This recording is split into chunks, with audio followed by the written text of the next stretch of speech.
प्रिय श्रद्धालुओं, जय श्री कृष्णा, जय श्री राम, जय श्री राधे राधे, जय श्री महाकाल। इस प्रवचन में आपको श्रवण कराएंगे। हम सभी को महान आश्चर्य हुआ, एक दूसरे को देखते हुए हम अपने अपने आसनों पर बैठे रहे। इसके बाद वह विमान वायु सदृश द्रुत गति से पुनः चल पड़ा। कुछ ही क्षणों में विमान मधुर जल वाले, ऊंची ऊंची लहरों वाले, नाना विधि जल जंतुओं से युक्त तथा चंचल तरंगों से शोभामान अमृत सागर के तट पर पहुंच गया।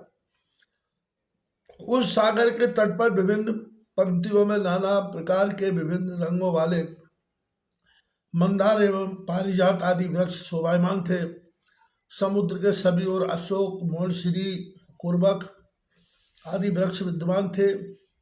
उसके चारों ओर चित्ताकर्षक केतकी तथा चंपक पुष्पों की वाटिकाएं थीं, जो कोयलों को मधुर ध्वनियों से गुंजित तथा नाना प्रकार की दिव्य सुगंधि से परिपूर्ण थी। उस द्वीप में हम लोगों ने दूर से ही विमान पर बैठे बैठे शिव जी के आकार वाला एक मनोहर तथा अत्यंत अद्भुत पलंग देखा, जो रत्नमालाओं से जड़ा हुआ था। उस पलंग पर अनेक प्रकार के रंगों वाली आकर्षक चादरें बिछी थी तथा एक दिव्यांगना बैठी हुई थी। उस देवी ने रक्त पुष्पों की माला तथा रक्तांबर धारण किया था। उसने अपने शरीर में लाल चंदन का लेप कर रखा था। लालिमा पूर्ण नेत्रों वाली वह देवी असंख्य विद्युत की कांति से सुशोभित हो रही थी। सुंदर मुख वाली रक्तिम अधर से सुशोभित लक्ष्मी से करोड़ों गुना अधिक सौंदर्यशाली वह स्त्री अपनी कांति से सूर्यमंडल को दीप्ति को भी मानो तिरस्कृत कर रही थी। वह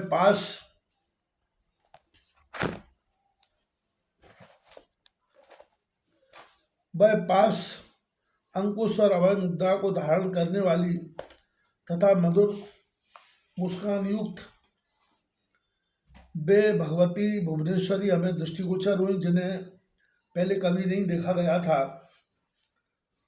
हींकार बीज मंत्र का जप करने वाले पक्षियों का समुदाय उनकी सेवा में निरंतर था।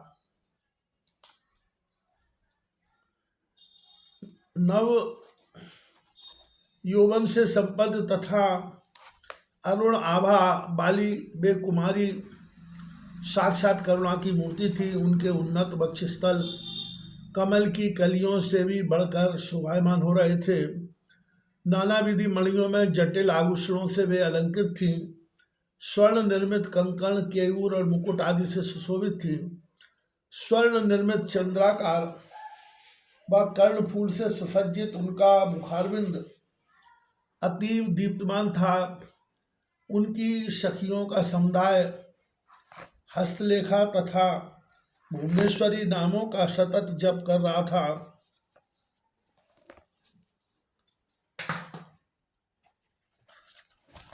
वे षटकोण के मध्य में मंत्राज के ऊपर विराजमान थी। भगवती को देखकर हम सभी आश्चर्यचकित हो गए। यह नहीं जान पाए कि वे सुंदरी कौन है तथा क्या नाम है।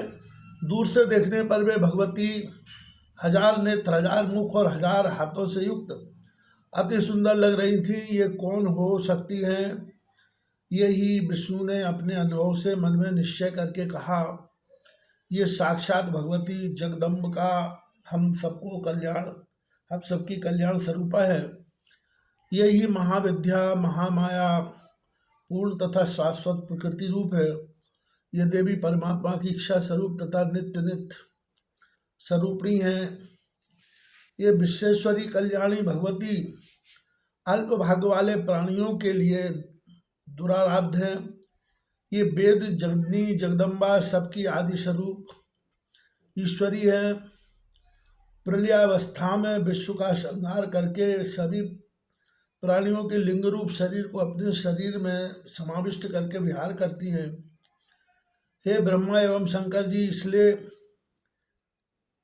दिव्यंग धातु लेपन से युक्त ये सभी विभूतियां इन भगवती की सेवा में मनोयोग से संलग्न हैं। हम लोग धन्य, सौभाग्यशाली तथा कृत हैं जो कि हमें इस समय यहाँ भगवती का साक्षात दर्शन प्राप्त हुआ।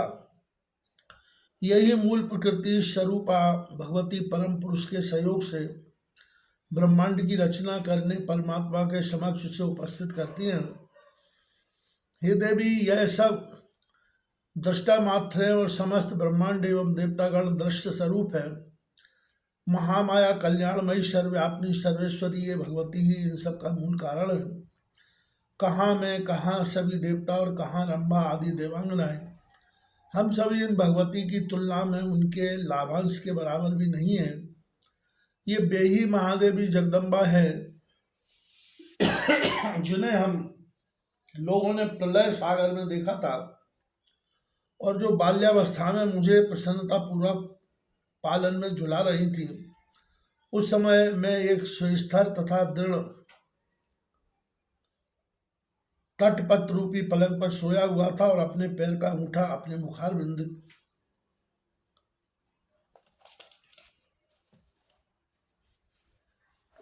मुखारबिंद डालकर चूस रहा था, मुखारबिंद में डालकर चूस रहा था।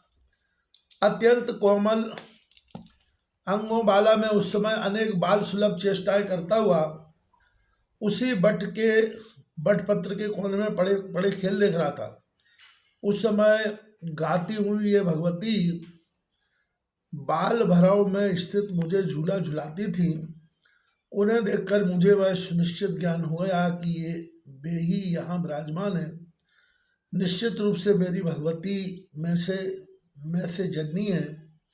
आप सुने, मुझे पूर्व अनुमत की स्मृति जाग गई है जो मैं आपसे कहता हूँ।